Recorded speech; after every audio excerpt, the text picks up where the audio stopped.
Welcome back to the Webby O'Neill channel. Big moves on the horizon at Manchester United with Rasmus Højlund open to a move to AC Milan. Amorim's demanding a ball-winning midfielder in this transfer window, and Andre Onana is locked in as this season's #1. Get involved as usual with your own opinions in that comment section and smash that like button if you're looking forward to the Man United versus Arsenal game over the weekend. First thoughts on Rasmus Højlund? Well, the reality of Sesko being the #1, he's accepted it's over. Talks are ongoing. They're moving along nicely. A move to AC Milan now looks on the card, no matter what Rasmus has said, and he has said some words. Yeah, he has mentioned that he did want to stay and fight for his place, and a lot of people out there, including myself, thought it was only right, really, for Rasmus to stay and fight for that place, to give competition with Sesko. Well, people just thought we needed another striker there as a backup in case of any injuries and that, but United are making alternative plans. They don't see Rasmus there. They're agreeing a loan deal, wages, option to buy. It's all on the table. Big discussions going on now. And it looks like over the last few days, he's been in talks with Man United. And I think it's been made clear to him, look, lad, your time's up here. Let's have you out. It is going to be interesting to see how he navigates it early in the season, Amorim, with them forward positions, with Benjamin Sesko not really up to match speed. Xerxes not had a pre-season. So his plan B really is Cunha, Mason Mount and possibly Mbeumo. Well, you just look at it and I tell you what, I wouldn't be surprised Sesko starts on Sunday against Arsenal. I think he might go straight into there. He has played football. He has had a lot of training. So for me, he's in with United, and I think they're looking straight at him to put him in on Sunday. I don't think there's any messing about here. They're going to go for it. Yeah, latest reports as well are suggesting that Chido Wobbe won't be going out on loan this season, so he'll be having competition for places there with Sesko and others. Well, that's excellent news for Obi, not going out on loan. They must be looking at him, the coaches and everything, and saying, you can be a striker here.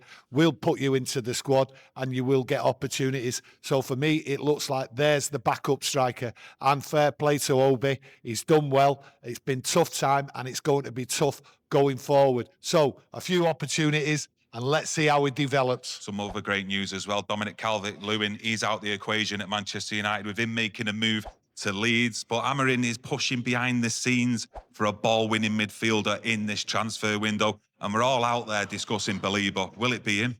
Well, he's saying it straight now. Ruben Amorim, give me the tools. I want to turn this club round. We was 15th. We was poor. It wasn't my side. I want my players. And he's saying, I'll get you success. You want Champions League football, but you've got to give me the tools. They're all in. They're all in on Baleba. That's what he wants. He wants a footballer in that midfield. And Baleba, by all accounts, everyone is just raving about him. By the sounds of it, though, he's not really fancying a guy.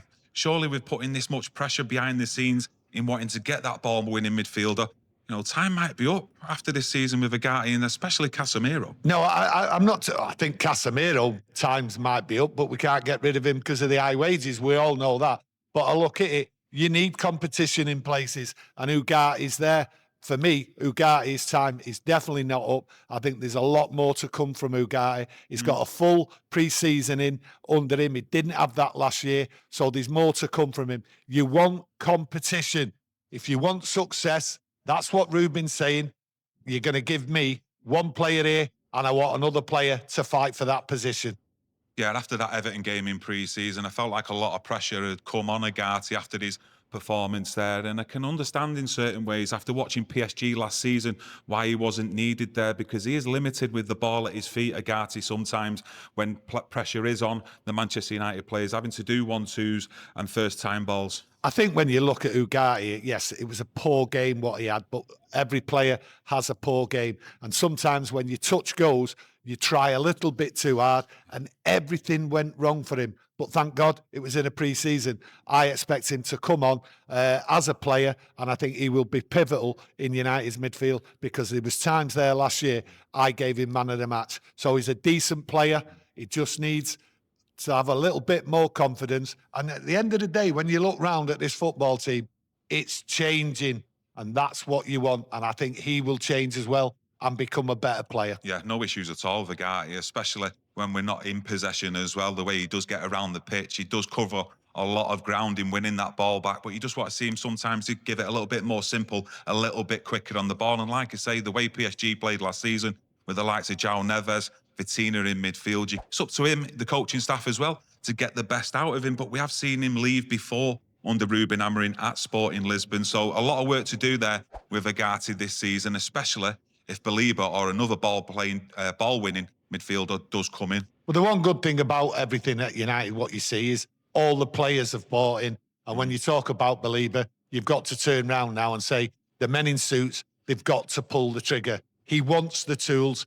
Let's get it done. Hopefully, in the next week, we might see something happen. Yeah, Collier as well. I've seen some news on him that I think it's Hull City who are looking at taking him on loan this season. I was actually thinking that maybe United were trying to maybe push him on some sort of deal with Baleba coming from Brighton to Manchester United, but it looks like United want to send him out on loan. I think Sheffield United are also interested. I think it'd be a good move for him. I think when you look at Collier, a lot of people, especially myself, I thought Collier would get game time in the pre-season. He didn't get game time. So I think it was pretty obvious to the people inside United he needed to go out. Well, it's no harm in Collier going out. He will come back a stronger player. So going out on loan for a year, he will fight, he will play well. He is a good player, strong, athletic. I like him. And I think he will come back a different player and then challenge for that midfield if there's anything what needs to change. Everyone's screaming about a goalkeeper. Donnarumma was being linked with United. That looks off the cards now. And the latest reports that Andrea Onana has been given assurances that he will be the Manchester United #1 this season. Well, all the links to Donnarumma, that's just been put to bed. A lot of people been using his name, putting him associating with United. A lot of column inches been said about Donnarumma, but I never thought it was on the cards. I thought the transfer fee was going to be too dear, his wages too dear. To me, it looks as though there's an opportunity for Donnarumma going to Manchester City if they offload their goalkeeper. But listen, I know out there fans are mostly up in arms about keeping Onana. I always thought they were going to keep him, just the same as Højlund. I thought they would keep for another year. But Onana has been given assurances that he is the #1 goalkeeper. So for me, his confidence should be sky high. But we all know what can happen very quickly if things turn nasty and mistakes are made. They will come in on him.